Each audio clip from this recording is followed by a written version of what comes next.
Buenas noches, saludos, bienvenidos a otro episodio más de Funche Caribeño y gracias al auspicio de Radio Raíces, el Post Antillano y a toda la audiencia que siempre está con nosotros. Y hoy estamos junto a mi tío, ¿verdad? A don Félix Miguel Cruz Fusino. Saludos, Félix, ¿cómo estás? Para mí es un placer compartir esta tarde con mi sobrino favorito. Me siento muy orgulloso de ti y de todos los logros que has obtenido. Gracias, Y además, gracias. como buenos lajeños que somos, estamos representando el suroeste de Puerto Rico con mucho orgullo. Así mismo es. Hoy Lajas ha invadido el Funche caribeño. Lajas hoy es el Caribe. Nada, el tema que tenemos para hoy es historia. Quisiera comenzar con una breve definición de lo que es historia y tengo que confesar, esta es la definición que más me gusta, más me encanta. Y es una bien sencilla que Gervasio Luis García en su libro Al mar la historia, la tesis en la región menos transparente y otros ensayos publicó y dice, y es una oración, es el conocimiento de los seres humanos en sociedad en el tiempo y en el espacio a partir de preocupaciones e inquietudes presentes. Es una de mis favoritas. Félix, ¿qué tienes que decir sobre ella? Bueno, la realidad es que también es una de mis favoritas. Yo creo que la historia se va armando con los recuerdos de los seres humanos y vamos construyendo sociedades y tenemos que preservar el legado de esas sociedades y así vamos creando una historia.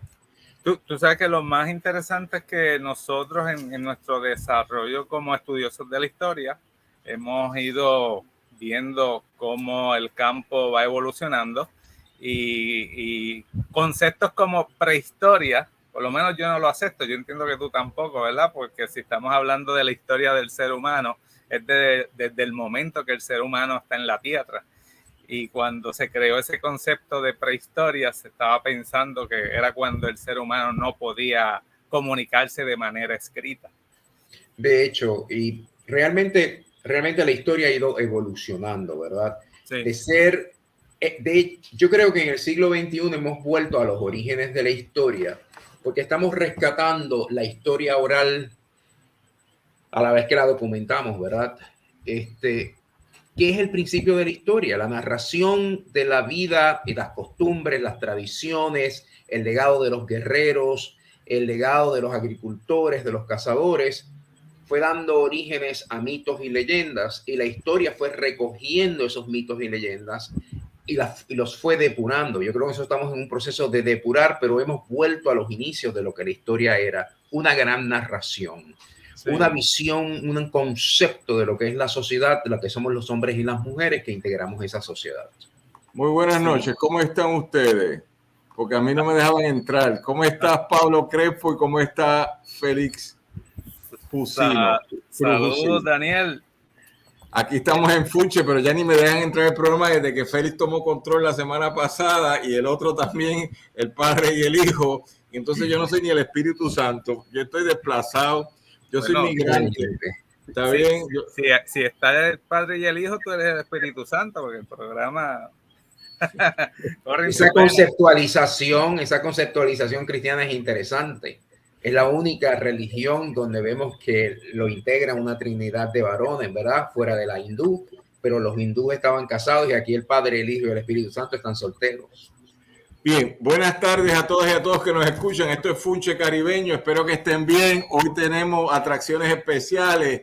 Yo quería traer más generaciones de historiadores de otras edades, pero tenemos lo que tenemos y tenemos al maestro Félix Cruz Fusino y al otro maestro Pablo Crespo y vamos a pasarlo bien. Hoy es tema libre, como dirían por ahí, ¿verdad? Pero lo que pasa es que el viernes pasado ustedes me votaron del programa, me dijeron que no podía comparecer y yo cumplí con eso. Y dentro de esa conversación, entonces, montaron un super programa que les quedó genial. Y los programas de historia, le explicaba yo a Pablo, esta semana siempre pegan, son buenísimos. Entonces, dentro de esa conversación, le damos la bienvenida a toda la gente que nos está escuchando. Hay gente que nos había escrito que tenían problemas de conexión con las plataformas. No voy a entrar en eso ahora. Y dentro de esa conversación, pues en Funche Caribeño estamos para lo mejor, para todo el mundo, para lo mejor. Así que con eso en mente vamos a conversar un ratito sobre lo que vinimos.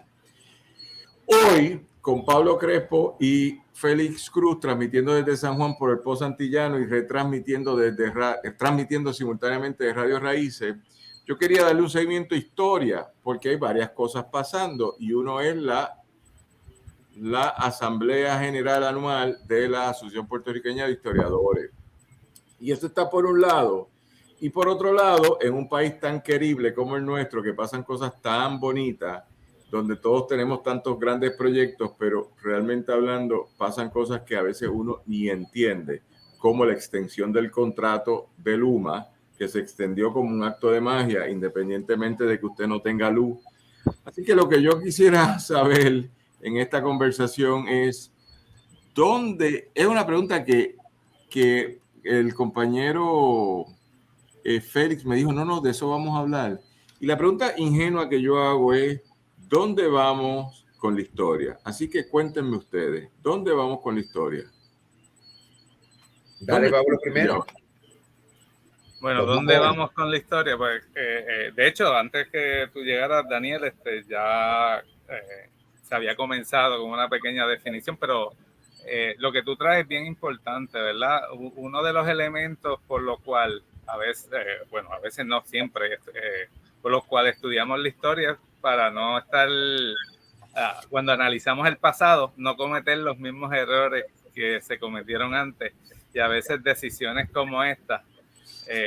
Cuando tú tienes algo que no sirve, simplemente cámbialo, no sigas con él. Y aquí es un buen ejemplo de por qué es importante la historia. La historia la usamos para analizar el pasado, entender nuestro presente e ir haciendo los planes necesarios para un mejor futuro. Y estar quedándonos con lo que no sirve, pues como que no, es anacrónico. Félix. Yo trabajo en la modernidad líquida, que es como se conoce el periodo en el que estamos viviendo, ¿verdad? Este neoliberalismo, esta sociedad donde se derrumban todos los patrones del pasado y nos encontramos en medio de un desasosiego que no sabemos hacia dónde vamos ni lo que queremos. La historia en la modernidad líquida está en peligro de desaparecer, porque la historia es la conciencia de las sociedades. Y para tú poder controlar a las masas humanas hay que quitarle el conocimiento del pasado. Porque es el pasado lo que fomenta las identidades, lo que crea el apego a la patria y lo que nos da a entender que existen hombres y mujeres grandiosos que han hecho maravillas en beneficio del país. Entonces, no solamente en Puerto Rico, sino en la mayoría de los países del mundo, la historia está siendo retada. Primero, porque no genera ganancias para el sistema neocapitalista en el que vivimos. Y en el sistema neocapitalista en que vivimos, todo tiene que producir dinero. La cultura se ha convertido en festivales que generan ingresos para alguien y eso pues está muy bien. Pero la historia no genera esos ingresos. Segundo, la historia es un peligro porque la historia te hace pensar, te hace desarrollar pensamiento crítico. Por ende, es una amenaza a los que quieren controlar la sociedad y quieren tener un gran proletariado que cree que conoce porque la Internet le da acceso a cierta limitación, pero no tienen la capacidad de crear ni de construir, ni de cambiar ni modificar el sistema, y que en un momento de un desastre nos quedamos sin sentido.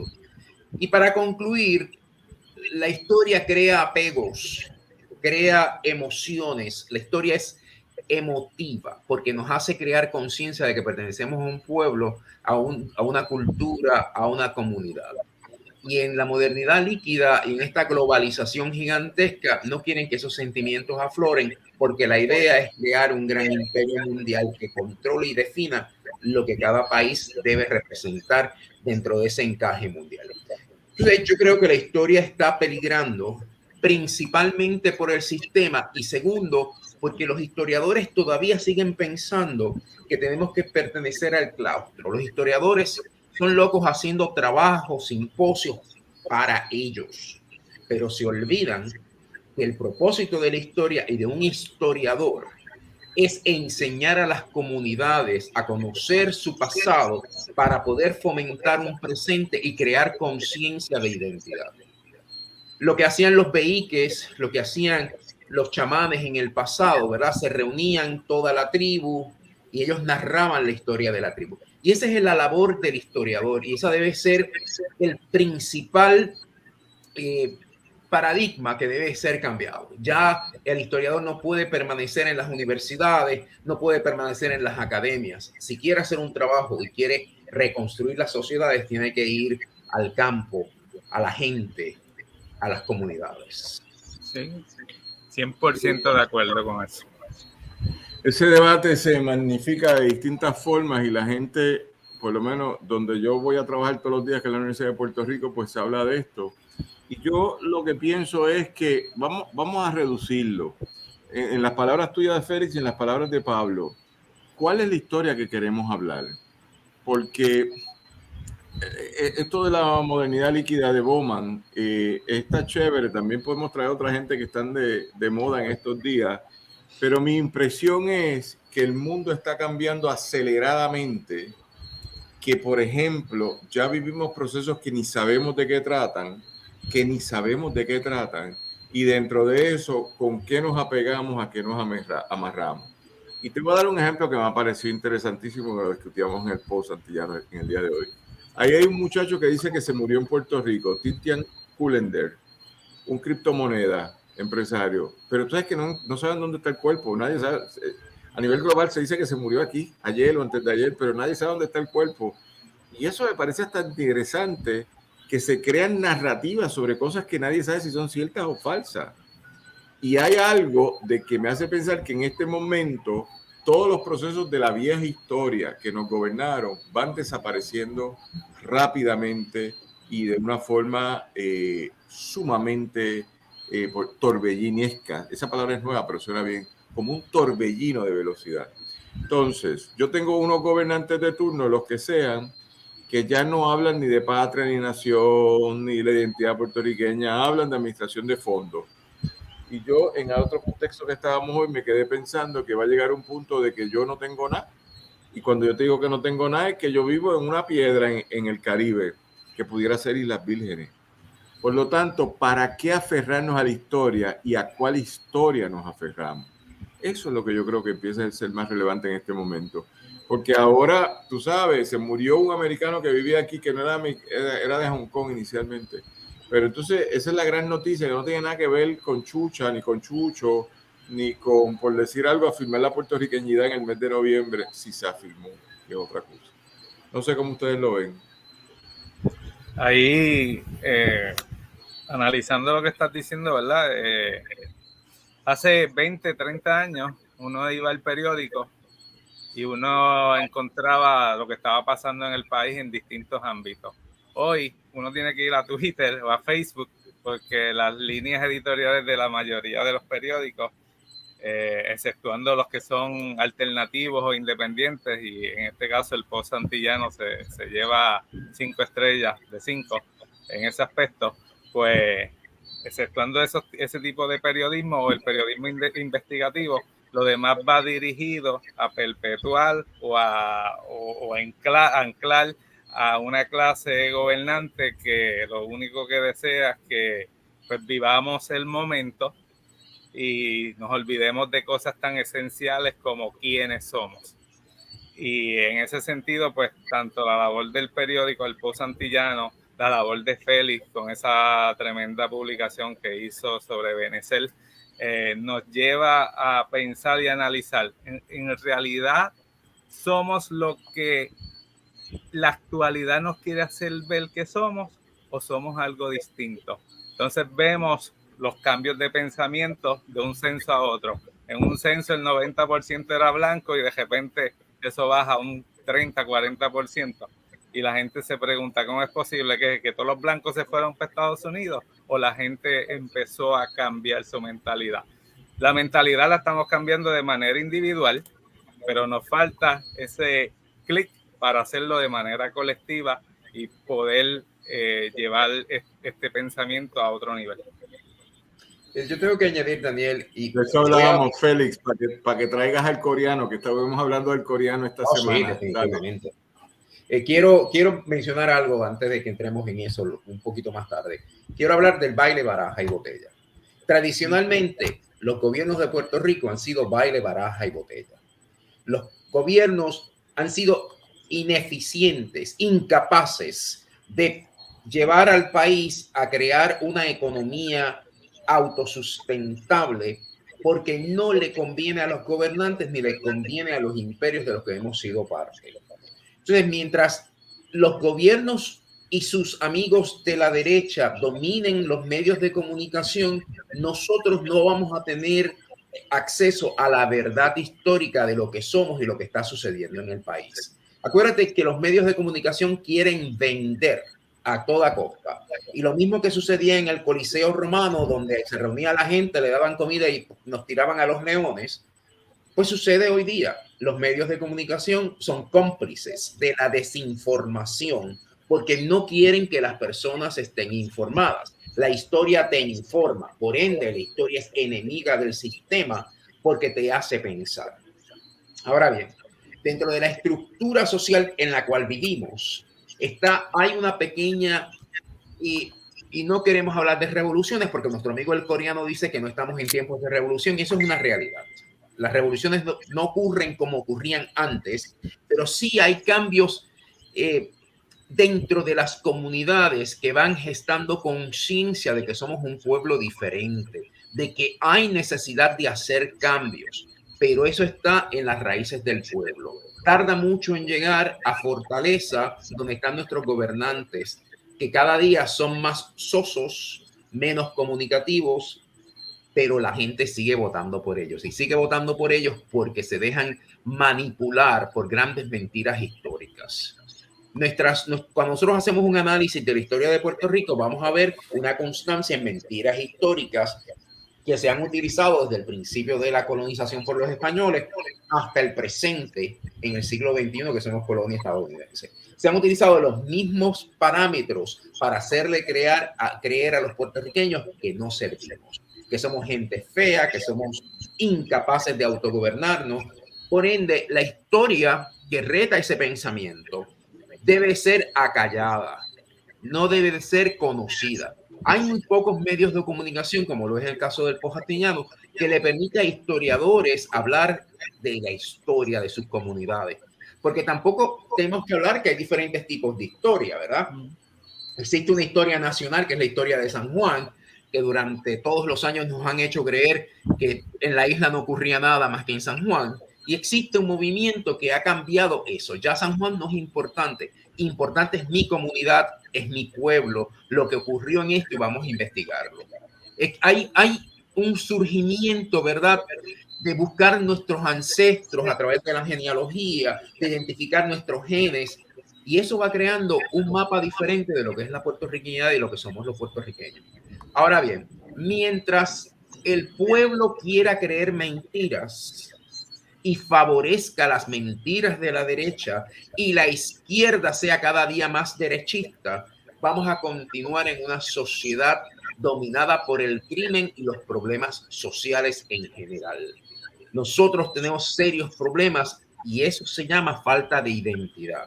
Porque cuando tú no tienes conciencia de quién eres y de dónde tú vienes y hacia dónde tú quieres ir, no puedes construir un mejor país. Así que creo que es importante, y creo que la importancia de este programa es crear conciencia de que existe la necesidad de reinvestigar y reescribir la historia de Puerto Rico, no desde el punto de vista de los imperios, no desde el punto de vista de historiadores, sino de una nueva generación que profundice en los hechos y busque la verdad. Voy a dar un caso muy sencillo. Durante muchos años nos hicieron creer que el Grito de Lares fue un fracaso absoluto. Pues se perdió, no logramos la independencia, no había sentido para eso. Sin embargo, Francisco Moscoso, el doctor Francisco Moscoso, estuvo en el Archivo Militar en Madrid y se descubrieron unos documentos que contradicen eso que nos han hecho creer. España cogió miedo a la intentona que hubo en Puerto Rico y comenzó a hacer modificaciones. Y parte de esas modificaciones fue la abolición de la esclavitud y la abolición de la libreta, que ocurrieron juntas en el mismo año y el mismo día. Hablamos de la esclavitud, pero nos olvidamos del régimen de la libreta, que controlaba a todo el resto del país, porque tú tenías que ser obrero y tenías que estar trabajando para alguien, si no, no te dejaban movilizar, ¿verdad? Entonces, cuando Francisco encuentra esto, dice, pero mira, esto no es lo que me enseñaron a mí. ¿Cómo se ideó todo un proyecto para minimizar a los líderes de la revuelta de Lares? ¿Cómo se hizo una tramamoya para hacernos creer que Lares fue insignificante, cuando fue todo lo contrario? Y como eso, han ocurrido cientos de eventos en Puerto Rico que nos han ocultado. Vamos a la revolución del 50 en Jayuya, ¿verdad? ¿Cuántas personas tienen conciencia de lo que ocurrió en Jayuya en 1950 si no te lo enseñan en las escuelas? ¿Ves? Y aún enseñándolo en las escuelas, lo enseñan, lo minimizan a tal grado que no le dan importancia y los estudiantes se olvidan del hecho. La idea es reinvestigar y buscar nuevas maneras de hacer la historia agradable a las comunidades. Volvamos a los tiempos de los vehículos donde se reunían con las comunidades, cantaban, festejaban y se narraba la historia de las comunidades. Yo creo que ese es el futuro de la historia. La historia está modificando y se está acercando cada vez más al pueblo, a la gente que necesita escuchar quiénes somos y por qué somos. Pero ahí te doy un caso, tu amigo Benito, Bad Bunny. Bad Bunny ha hecho cosas impensables a nivel internacional. Ha conquistado el mundo cantando en español y siendo puertorriqueño y utilizando todas las palabras soeces que te puedas imaginar, ¿verdad? Pero crea conciencia de que se puede lograr el éxito siendo puertorriqueño y hablando español. Y todos esos movimientos parecidos al de Bad Bunny, ¿verdad? Están gestando una nueva nación que no es percibida por los grandes intereses, pero sí temida. Y eso te lo da el famoso chat de tu amigo Ricardo Rosselló. En ese chat se hablaba de desaparecer a los puertorriqueños, se hablaba y se burlaba de los ideales del país y se manipulaba a la gente. Y eso es lo que hacen constantemente. Tú tienes una alternativa, creer lo que sucedió o ignorarlo. Y por desgracia, en todo el mundo las fake news o las noticias falsas dominan los medios de comunicación porque le convienen a la derecha. Y los izquierdistas le siguen el juego porque ya ni protestan, ni se quejan. Y estamos repensando la historia y la estamos reconstruyendo. Y esto que estamos haciendo es reconstruir la historia, es repensar la historia para un pueblo que necesita su verdadera historia. Decidieron leer un texto que me sorprendió. Iban a volver a 1979 para leer El País de los Cuatro Pisos y me sorprendió genuinamente y dije, bueno, pues está bien. Y dentro de esa conversación les pregunté por qué, porque me parecía que había un desfase con ellos y entonces ellos querían tratar de explicar a partir de José Luis González ese momento hoy. Eso me pareció extraordinario. Eso no es usual, eso no pasa mucho, ¿verdad? Porque ellos están en una inmediatez contemporánea haciendo otro tipo de trabajo. Así que dentro de eso, pienso que el diálogo sobre la historia requiere distintas capas y tratar de vivirlas de cierta forma, de cierta manera, acercarnos a ello. Pero lo que me parece curioso es no perder el pasado para darle una continuidad en el presente. Y siento que toda la gente que tú has mencionado aquí mientras hablaba, me están forzando a borrar, lo que en inglés sería erase, borrar todo legado sobre el pasado para poder convivir en un futuro que es simplemente de inmediatez. Y ese futuro de inmediatez es lo mismo aquí que en Oklahoma, que en Arkansas, donde tú quieras. Eso es lo que me parece muy curioso. Así que, no sé, Pablo, tú que haces tantos proyectos interesantes de historia que la gente pudiera conocer aquí, y tú también, Félix, así que le voy a dar un turno a cada uno. ¿Qué hacemos nosotros para mantener viva la historia? Ojo, pero no es estática, porque eso sí estamos claros con el trabajo que hacen mención de Félix, y con el trabajo de otra gente. La historia no es estática, se sigue moviendo. Pero ¿qué hacemos para que esa historia influencie el presente? Vamos a ver, compañero Pablo. Añadiendo a un punto que presentó Félix, que está bien claro, la gente, el pueblo, la población necesita escuchar su historia, pero también ellos tienen una historia que contar y hay que saber escucharlo y hay que saber guiarlos sin imponerles a ellos cómo analizar su historia, porque también ellos tienen esa capacidad, ¿verdad? Y no podemos olvidarlo. También, como mencionó ahorita Félix, si nos quedamos en esa burbuja académica donde pensamos que escribimos para nosotros mismos, es un error. Definitivamente es un error, porque hay personas allá afuera que te quieren escuchar o que quieren escuchar tu versión de la historia. Y si tú no se la presentas y si tú no tienes la capacidad tampoco, si uno no tiene la capacidad tampoco de poderla presentar de una forma lo más objetivamente posible. Esto de la objetividad lo podemos cuestionar, ¿verdad? Porque no hay una objetividad completa, pero lo más objetivamente posible y sincera, ¿verdad? Porque no es lo mismo decir algo con sinceridad porque tú lo piensas así que decirlo por encargo, porque te pagaron para que lo dijeras. Esas son dos cosas distintas y un buen entendedor las puede diferenciar. Pero sí, hablar de historia, escuchar la historia de nuestra gente y el punto que al principio se mencionó, historia oral. La historia oral no nos podemos olvidar de ello. Hubo un tiempo donde la historia oral era desechada por los historiadores y la historia oral es lo que cada uno de nosotros como individuos estamos viviendo, porque cada uno de nosotros vive una historia y esa combinación de todas esas historias es lo que forma nuestra historia nacional, sea ahora, sea en el pasado y así será en el futuro. Félix.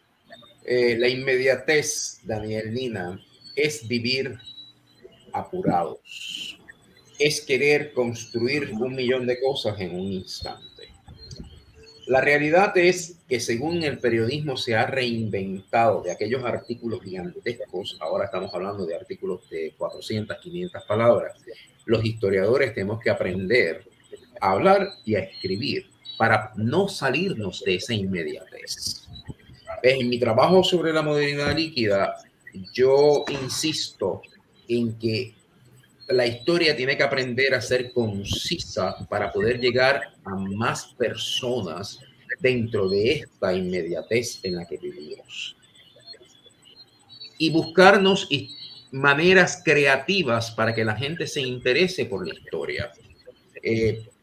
Tenemos en el caso del programa pasado que estuvo Irving. Irving se viste de miliciano, ¿verdad? Y aparece y va a su salón de clase. También se viste de personajes históricos para que sus estudiantes vivan el momento, conozcan el momento y al mismo tiempo no se aburran, ¿verdad? Porque nos han hecho creer que la historia es aburrida. Y en la época en que yo estudié historia originalmente, tenías que llenarte la cabeza de fechas y de elementos que ya no se utilizan.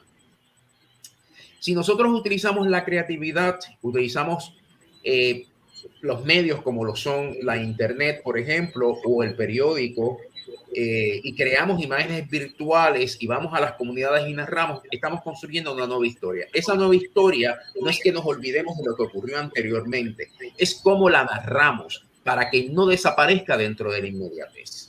En vez de estar horas hablando o horas conversando, sabemos que el tiempo son 15 minutos y en esos 15 minutos, ¿verdad? Tú debes llevar un mensaje que quede grabado en la mente y en el corazón del que lo escucha. Los historiadores tenemos que aprender a hablar menos y decir más. Y la historia no va a desaparecer. Y que sea pertinente. Sí, lo que pasa es que creo que la historia, y ustedes los dos pueden hablar eso desde la perspectiva formativa académica, la historia se construye normalmente a partir de un relato que magnificamos o que elevamos y lo empezamos a reproducir, lo vamos comentando y crea una narrativa. Pero, por ejemplo, algo que decía Pablo y que tú has mencionado, que yo le presto atención, es volver a hechos históricos que se investigaron aparentemente mal o de forma limitada. Eso del grito del Are, que tú estás diciendo que no es la primera vez que te escucho, pero tampoco es la primera vez que lo escucho decir, pues habría que ver realmente, hablando, qué fue lo que pasó ese 23 de septiembre y cuál fue el efecto de eso real. Porque si fue una derrota más, ya de derrota yo tengo. Pero si nos vamos a investigar y buscamos las arcas militares y vemos que no, que esto y lo otro, pues entonces podemos reescribir la historia. Algo así hiciste en el libro de Benecer sobre, ¿cómo se dice la palabra? Sobre la construcción de la identidad negra en el siglo XIX, que es el siglo que nos determina como país. Hasta ahí estamos bien. Ahora bien, ¿qué vamos a hacer en ese proceso de reconstruir? Y yo creo que el libro ese, o con un diálogo que tuve con Pablo, que me he quedado pegado, ya yo no hablo de España, yo hablo del Reino de Castilla y Aragón, ¿verdad? Castilla y Aragón, también que son unos 715. desgraciados que nos vinieron a intervenir aquí, son gente mala. Y entonces vinieron a meterse aquí y al meterse con nosotros, pues nos llevaron a su mediocridad, porque eran gente atrasada, eran feudales. Y eso es un artículo que escribí hace poco, no tenían ni régimen de vida constitucional, no tenían régimen de Estado nacional. Eso es bien importante. Yo soy producto de la ausencia de un Estado nacional, que nadie se olvide de eso. Y por otro lado, no tenían ninguna tradición de diálogo, si alguno democrático. Estos eran feudales. Y esos son los tipos que a mí me nombran. Pues ahí, ese es mi país. Yo vengo de eso. Así que cómo empezar a reescribir la historia, no para decir que no llegaron Cristóbal Colón y sus amigos, que no llegó a España. Llegó unos feudales bien atrasados que tenían unas balitas y unas espadas y pretendían ser superior. No tenían tanta superioridad, nada. Posiblemente los aztecas eran más adelantados que ellos, pero no llegaron. ¿Está bien? ¿Cómo lo ven? Mira, ahí hay que traer de hecho, saludos a Aida que escribió, dice, y ella escribe, ¿verdad? Pienso que hay que descolonizar la historia. Para empezar, ¿sabes? Nosotros no somos menos, punto. Si hacemos el análisis profundo de los acontecimientos históricos que han vivido los puertorriqueños, nosotros no somos menos. Al final, y tomando los ejemplos que se dan por allí, ¿verdad? Al final, nosotros le hemos dado más a la humanidad que muchos otros grupos poblacionales. Y de eso no nos podemos olvidar. Sí, somos producto de esa migración que llegó aquí, luego de ese mestizaje, el cual por mucho tiempo se trató de negar, y el mulataje, ¿verdad? Que se trató de negar, pero que hoy día, pues, estamos conscientes. Todavía hay grupos que quieren negar todos estos hechos, pero no, eso no nos hace menos. Es más, eso nos hace más, porque somos la combinación no de 3 razas, ni de 3 etnias, somos la combinación de las combinaciones de esos grupos que llegaron aquí, porque esos castellanos no son castellanos puros, esos castellanos hay godos, hay hebreos, hay latinos, hay unos, hay, bueno, griegos, fenicios, hay, nómbrese, ¿sabes? Hay suficientes grupos. Lo mismo, los indígenas aquí, podemos hablar de taínos, pero no era, en realidad eso era una etnia, o es una mezcla de etnias. Y los grupos que llegaron de África, hablamos de África como si fuese un solo lugar. El otro día Sánchez estaba hablando de eso,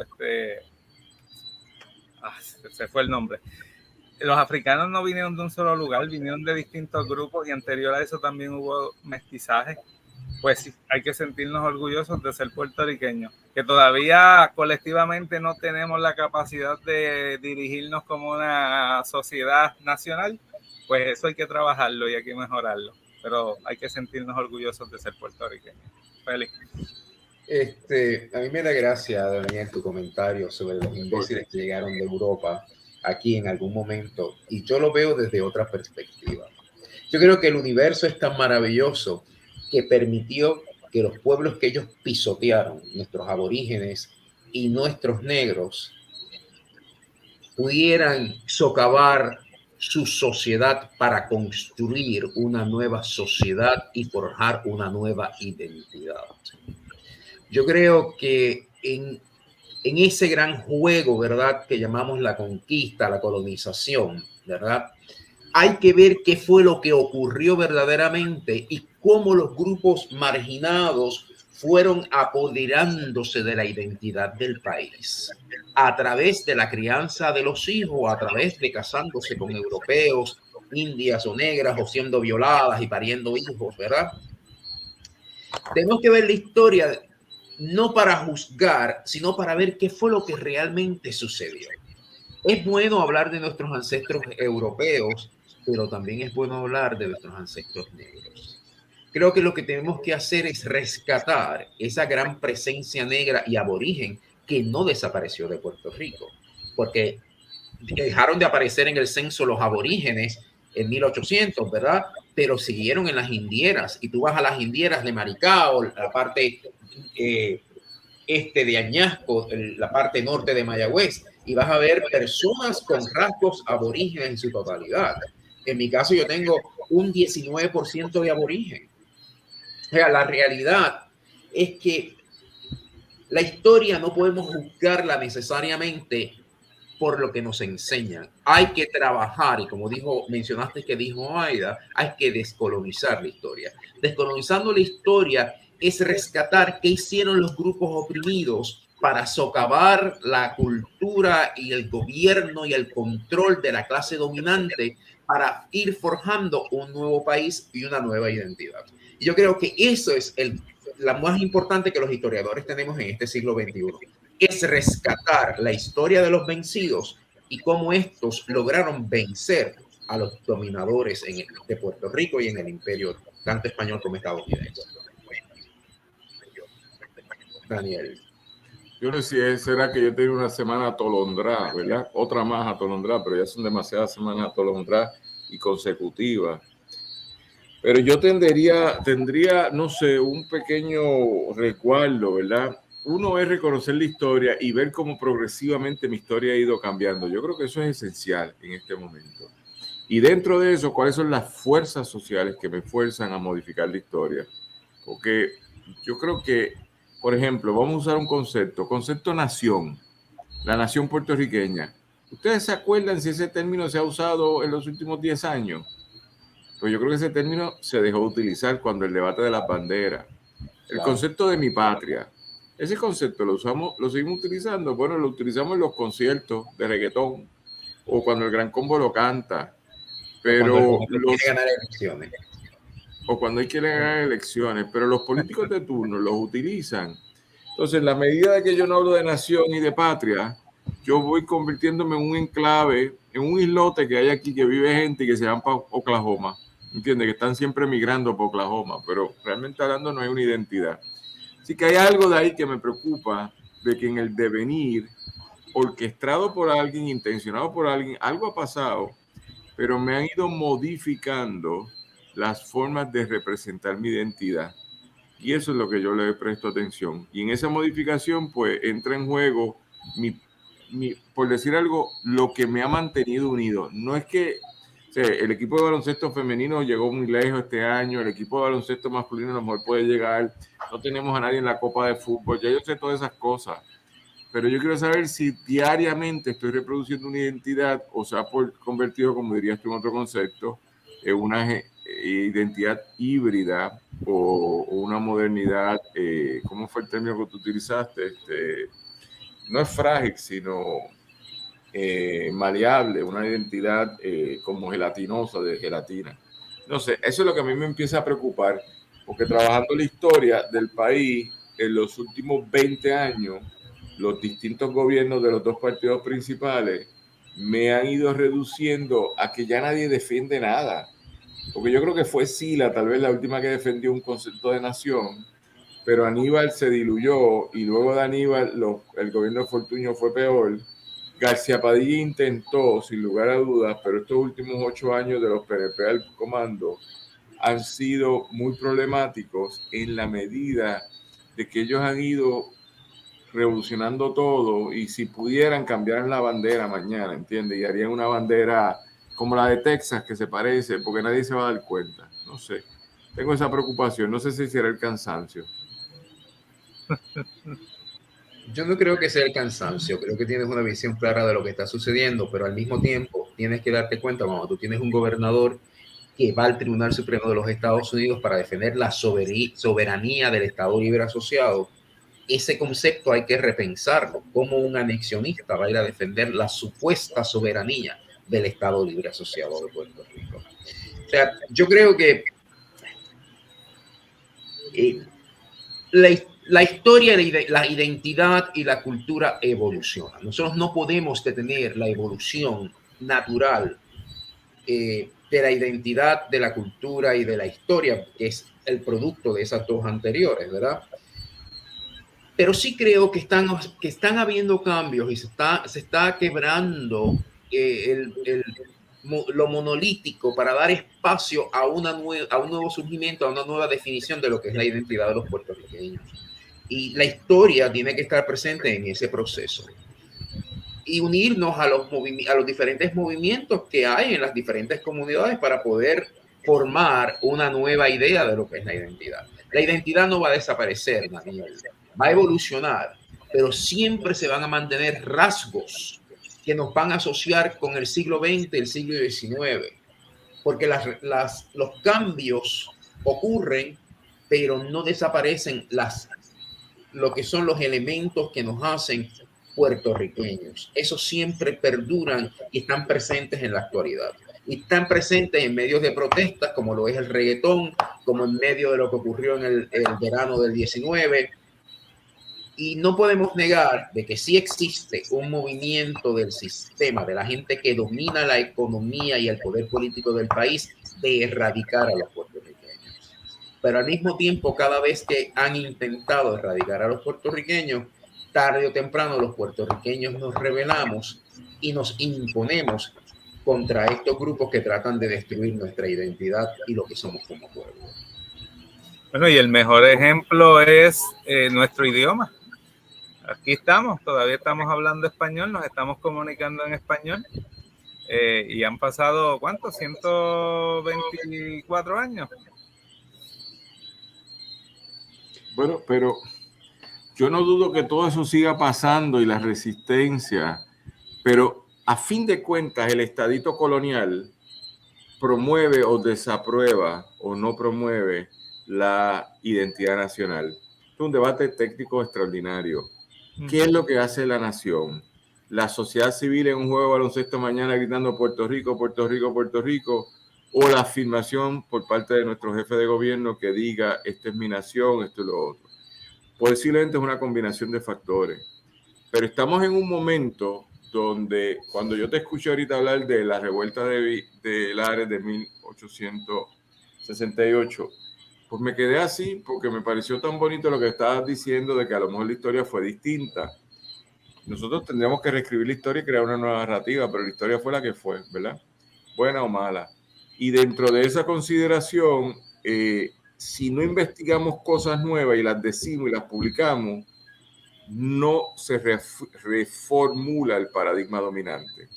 Pero en adición a eso, yo necesito un Estado que me hable de esto. Entonces, una cosa es que Julia Keller eliminó el Día de la Puertorriqueña de las escuelas, pero ya Julia Keller pasó hace 5 años atrás, pero ya vivimos con que ese día no existe. ¿Ustedes se han dado cuenta? Porque no existe. Que los maestros se apropian, sí, pero en las escuelas privadas, que ya es la mitad de los estudiantes de escuela van a las privadas, ahí sí no se afirma ningún día de la identidad puertorriqueña, se afirma en todo caso el día de la identidad americana, que es peor, ¿sabes? Así que eso es lo que yo estoy diciendo. Las narrativas que están a hoy no me están fortaleciendo, salvo que tú me digas que el concierto de Wisin y Yandel esta noche pues bien importante para la identidad nacional. Yo creo que es importante, pero no estoy tan... O sea, afirma un tipo de identidad sin lugar a dudas. Afirma un tipo de identidad. Daniel, pero es la identidad salir, líquida que hace referencia ahorita a la líquida. Ese fue el término. Dime. Yo creo que es bien importante salir de nuestras zonas de confort. Yo creo que es bien importante ir a las comunidades y escuchar lo que las comunidades están diciendo. Porque en Puerto Rico, las ciudades y las élites gobernantes siempre han estado en favor de las metrópolis que nos gobiernan. En Puerto Rico, la resistencia para mantener el español lo dieron los maestros y lo dieron nuestros jíbaros en los campos y lo dieron las comunidades negras. ¿verdad? No fueron la alta sociedad ni fueron los intelectuales del país. Porque estos rápido aprendieron inglés y se entregaron totalmente a la nueva metrópoli. Pero según ocurrió eso en el siglo XX, ¿verdad? Están surgiendo movimientos comunitarios que están resquebrando lo que el sistema está tratando de hacer, ¿verdad? Y eso es lo que tenemos que concentrarnos en fortalecer las comunidades para que se acepten a sí mismas y logren crear conciencia de lo que son. Y en eso tenemos un rol los historiadores. Si tú quieres formar un puertorriqueño, vete y enséñale al puertorriqueño quién es. Te voy a dar dos casos históricos. El jíbaro de Manuel Alonso. El jíbaro de Manuel Alonso se puede ver desde dos puntos, pero realmente el jíbaro es una crítica al imperio español que le negaba la educación a los puertorriqueños. Fue la forma en que él encontró para condenar el imperio, la falta de universidades y educación aquí en el país. Alejandro Tapia escribió La Cuarterona, ¿verdad? La puso como sitio, ¿verdad? La Habana, pero en realidad era una crítica a la sociedad hipócrita en la que él vivía, donde había muchos cuarterones que se hacían pasar por blancos, pero negaban sus raíces negras. ¿Entiendes? Entonces, la realidad histórica es cómo nosotros vamos a analizar y vamos a presentar estos libros, estos trabajos que se han hecho a través de toda la historia de Puerto Rico como colonia de España y colonia de Estados Unidos después. Hay que profundizar en las raíces de los problemas. Hay que enseñarle que en 1937 Ruth Fernández rompió con una tradición estadounidense que nos impusieron aquí en el país, que los negros no podían entrar a la puerta principal de un hotel, tenían que entrar por la cocina.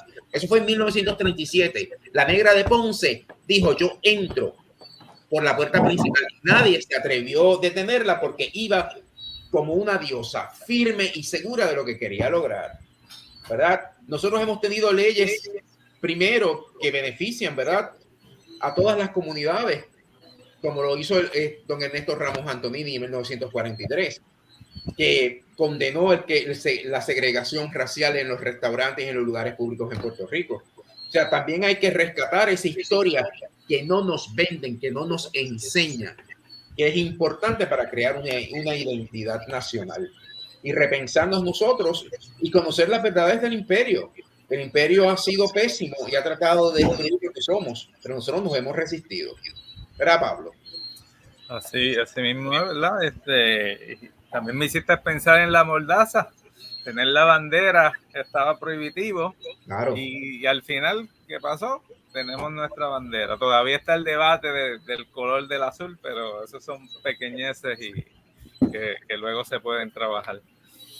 Pero también hay que tener en cuenta de que muchos de los movimientos culturales e identitarios que se dieron en el siglo XX surgieron en la diáspora. Nosotros no podemos olvidarnos de los puertorriqueños que están fuera de Puerto Rico, que son los que fomentan la identidad nacional y son los que se enfrentan directamente al imperio porque viven dentro del imperio, ¿verdad? Nosotros aquí nos hacemos la idea de que no somos diferentes al imperio. Nos olvidamos que somos una colonia, pero ellos allá crean conciencia. Ellos reafirmaron su identidad con la monoestrellada. Ellos crearon el desfile más grande que cualquier grupo étnico tiene en los Estados Unidos, en el caso del desfile puertorriqueño en la ciudad de Nueva York. O sea, Lamento Borincano y Preciosa se escribieron en Estados Unidos. O sea, nos llevan a nosotros un mensaje de que esa diáspora se apega a la patria y empuja a los que estamos aquí para crear conciencia de que tenemos que preservar nuestra identidad nacional. Y ellos lo tienen presente, nosotros no. Ese punto histórico conlleva mucho análisis, ¿verdad? Porque lamentablemente muchos puertorriqueños no quieren aceptar esa patria extendida o esa diáspora. Y pueden pensar como nosotros, pero ellos simplemente porque viven allá los ven diferentes cuando no debería ser así. Y eso tengo que darle honra a los puertorriqueños que fueron a en 1900. O sea, todavía sus descendientes cantan música tradicional puertorriqueña en español, aunque no la entiendan porque su idioma es el inglés. Mantiene sus comidas y sus tradiciones vivas dentro de la sociedad hawaiana y un 20% de la población hawaiana tiene sangre puertorriqueña, ¿verdad? La asociación puertorriqueña más antigua está en Los Ángeles, de ese grupo de puertorriqueños que emigraron, que regresaron y se establecieron en California. Nosotros no nos enseñan que el yam o la batata dulce la llevamos nosotros en ese viaje de 1900, la regamos en el sur y los estadounidenses la adoptaron para celebrar su acción de gracias y su Navidad. Antes se promocionaban como de Puerto Rican yam, ¿verdad? Y esas son cosas que tal vez no tienen significado para nosotros, pero son sumamente importantes porque nos enseña cómo nosotros modificamos la cultura estadounidense llevándole la batata dulce. Ellos estaban conscientes de que era puertorriqueña, pero a nosotros no nos enseñaron eso nunca. La cuestión es cómo nosotros rescatamos todos esos pequeños detalles y lo enseñamos para que podamos sentirnos orgullosos de quienes somos. Hablar de un Arturo Alfonso Schomburg, hablar de todas las contribuciones que hemos hecho en los diferentes ramos del saber a nivel internacional, no solamente a Estados Unidos, sino a nivel global. Y yo creo en los puertorriqueños. Sí, te escucho. Esta conversación es interesante. Yo escucho lo que dice Pablo. Es complicado, Pablo, porque tú sabes, si no hubiese lucha de clase, en el sentido marxista más clásico, pues todo sería bien chévere, ¿verdad? Pero no solo hay lucha de clases, hay relaciones coloniales, hay relaciones de dominación, hay relaciones de subordinación y sobre todo hay, por decir algo, el aplanamiento de cualquier cosa que sea contradictorio al eje dominante. Por lo tanto, aquí la diáspora es un valor muy importante, pero también no nos olvidemos que hay muchas diásporas y hay unas que plantean cosas que a mí no me interesan y vienen aquí y lo celebran y entonces pensaríamos que nosotros tenemos un estatus brillante que es la frontera sin puerta y venir esto y lo otro y todo es lo mismo, pero yo a veces tiendo a pensar que nos han construido hoy en el siglo XXI como un lugar sin destino. Está el destino manifiesto y hay lugares sin destino. Puerto Rico ya no tiene destino. Eso es lo que quisiera pensar. Pero para eso están ustedes los historiadores y tendríamos nosotros que pensar esto de otra forma y ponernos a pensar. Así que antes de irnos, yo le doy las gracias al Pozo Antillano en la producción general, a Adrián Ciaca Pérez en San Juan en los controles, a Alejandro Ortiz Arraiza en toda la producción. Y desde San Sebastián del Pepino, que tendríamos que hablar de San Sebastián porque defendieron la independencia por varios días tirando tiros en el 1868 y se habla más de Lares y menos de San Sebastián. Pero creo que sería también, es importante reconocer el trabajo de Robertito Rivera y Víctor Rivera en los controles en Radio Raíces y de Ramón Edwin Colón Prat, que son todos los que nos ayudan a que este programa sea posible. Así que en los últimos 2 minutos, gente, rapidito, Pablo, ¿cuál sería el proyecto de los historiadores? Rapidito, breve. ¿Qué debemos hacer para mantener vivo este país en algún formato, reconociendo todas las complejidades que hay? Lo que había mencionado ahorita, dejarse conocer, 1 y 2, escuchar. Yo quiero aprovechar este instante para invitar a todos y todas a la Asamblea General de la Asociación Puertorriqueña de Historiadores, que se va a llevar a cabo el día 7 y 8, los días 7 y 8 de diciembre en la Universidad Ana G. Méndez en Gurabo. Vamos a tocar los 500 años de San Juan, pero también vamos a hablar sobre las diferentes manifestaciones de nuestra sociedad y cómo estamos modificando nuestro país. Los invito cordialmente a todos. Nos veremos allí. Bueno, pues en esa nota yo creo que es importante seguir hablando de historia. Todavía me queda un programa. A ese te voy a invitar, Pablo. A Félix no, pero a Pablo lo voy a invitar, de historiadores de otras generaciones. A Félix lo vamos a sacar ahora. Pero lo vamos a hacer. Félix es joven. Félix es joven. Sí, tengo que invitarlo porque si lo saco a él, me saco a mí también. Así que vamos a tener que estar los dos. Pero un encuentro ahí en las librerías de Río Piedra. Yo creo que antes que termine el año tenemos que tener ese encuentro de cierre porque a la gente le interesa mucho su historia. De nuestra parte, muchas gracias a Pablo Crespo Valga, al doctor Pablo Crespo Valga y a Félix Cruz Jusino, al doctor Félix Cruz Jusino, por haber estado hoy en este programa sobre historia que me gustó el que hicieron el viernes pasado y quería darle un seguimiento a ciertos temas. Y nos despedimos por hoy. Estaremos mañana a las 2 de la tarde en el Club de Lectores por esta misma sintonía, el Pozo Antillano y Radio Raíces, y de paso estaremos entonces hablando mañana de la novela de Daniel Nina Cortijo con Wilkin Román Zamor. El lunes a las 6 de la tarde estamos en Cultura 7D, programa que el anfitrión huésped se llama Pablo Crespo, y cuando yo no estoy, él está y se sabe sentar en la silla. Yo lo veo y digo, mira que bien, este tiene presencia mediática. Bueno, con eso los dejo a toda la gente que nos escucha y nos quiere. Será hasta entonces. Muchas gracias. Adiós.